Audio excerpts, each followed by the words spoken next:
this love, I'll never let it die.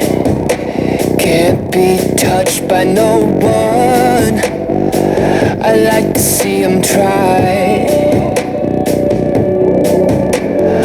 I'm a madman for your touch, girl, I've lost control. I'm gonna make this last forever, don't tell me it's impossible. Cause I love you for infinity, I love you for infinity. Cause I love you for infinity, I love you for infinity.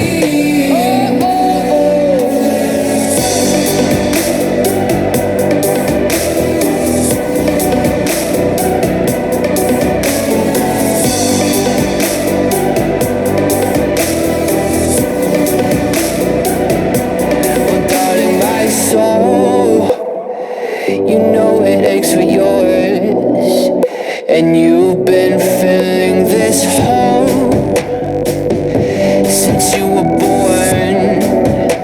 Oh, 'cause you're the reason I believe in fate, you're my paradise. And I'll do anything to be your love, I'll be a sacrifice. 'Cause I love you for infinity, I love you for infinity. Cause I love you for infinity, I love you for infinity.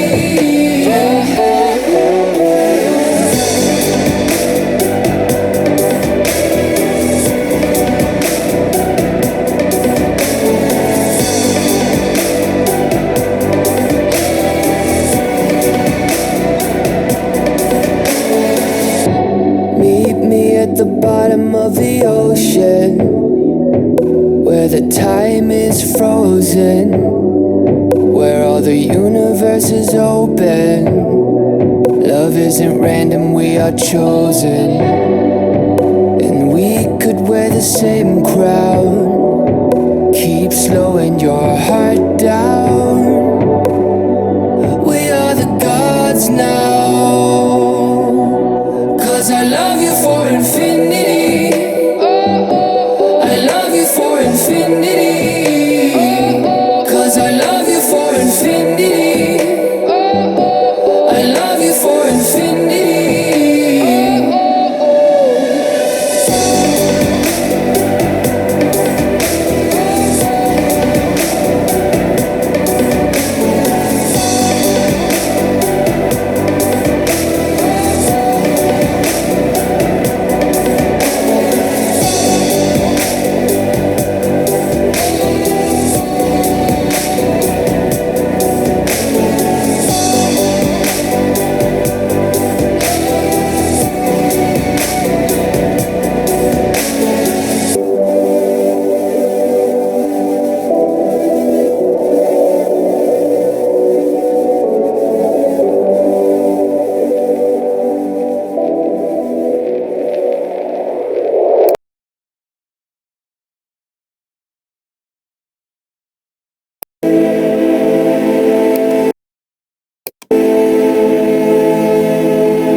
Hoje nós vamos falar sobre um dos piores e mais tristes momentos da história da política do século XX. Und wir wissen, dass für Millionen unserer Volksgenossen die Arbeit nicht mehr ein trennender Begriff sein wird, sondern ein allgemeiner.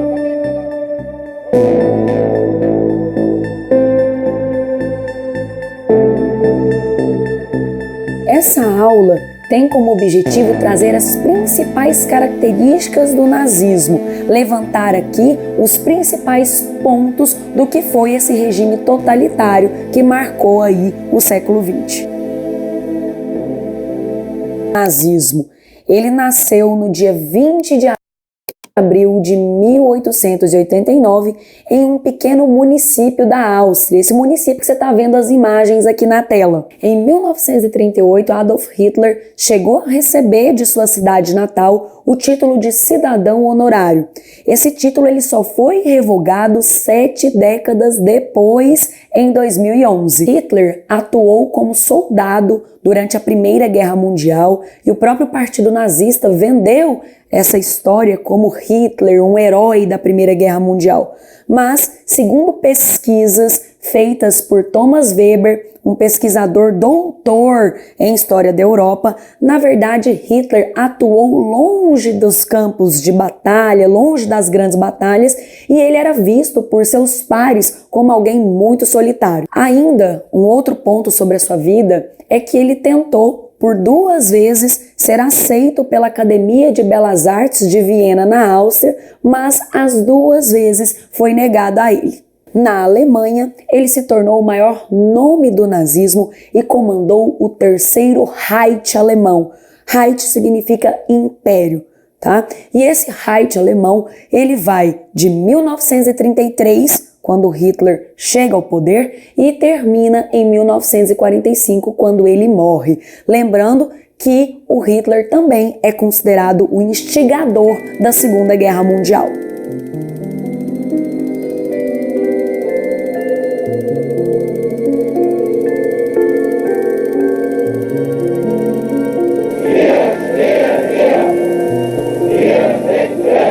Também conhecida como Cruz Gamada, a suástica apareceu há mais de 3.000 anos antes de Cristo na antiga Mesopotâmia. Além disso, diversas outras civilizações também utilizaram a suástica, essa marca, em seus artefatos, como foi o caso da civilização maia.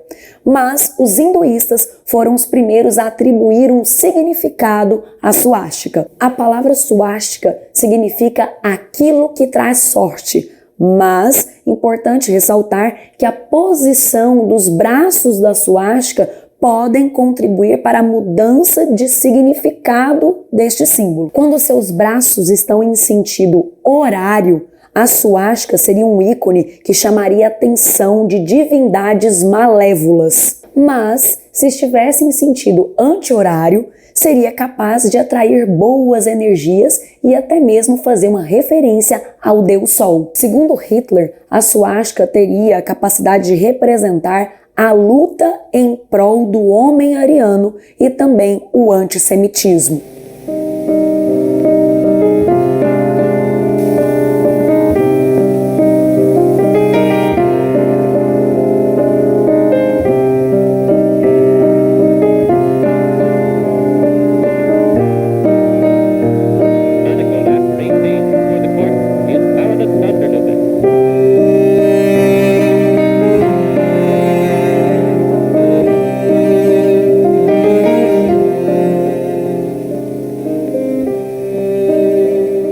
Após o fim da Primeira Guerra Mundial, ali em 1918, a situação da Alemanha tornou-se crítica. O cenário de crise atrelados às greves e, é claro, toda a devastação da Primeira Guerra Mundial colocou a Alemanha num grave cenário econômico. E para agravar ainda tudo isso, a Alemanha foi submetida às duras condições do Tratado de Versalhes. Justamente nesse cenário de crise pós-Primeira Guerra, que o segundo Reich alemão cai e vai ser instalado ali na Alemanha uma república liberal, conhecida como República de Weimar.